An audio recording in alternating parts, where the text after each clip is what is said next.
আসসালামু আলাইকুম প্রিয় দর্শক।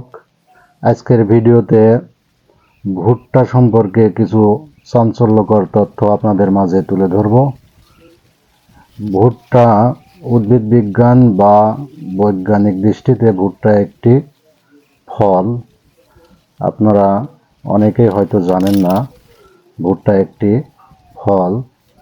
ক্যারিওপসিস বা একবীজপত্রী শুষ্ক ফল। ফুল নয়, ভুট্টা ফুল নয়। ভুট্টার প্রতিটি দানা আসলে একটি করে আলাদা আলাদা ফল, যা গাছের স্ত্রী ফুল থেকে বিকশিত হয়।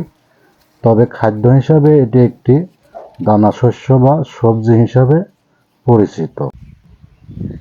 ভুট্টার মোচা হলো স্ত্রী ফুল এবং ভুট্টা গাছের উপরে যে ফুলটি দেখা যায় এটা হলো পুরুষ ফুল।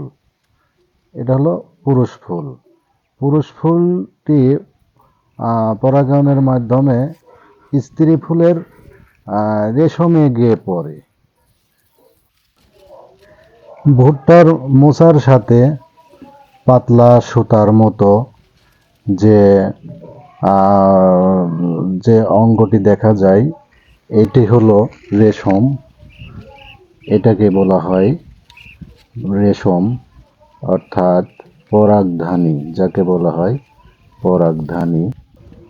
ভুট্টার রেশম বা কর্ন সিল্ক হলো ভুট্টা গাছের স্ত্রী ফুলের গর্ভমুণ্ড, যা ভুট্টার মোচার উপরে সুতোর মতো দেখা যায়।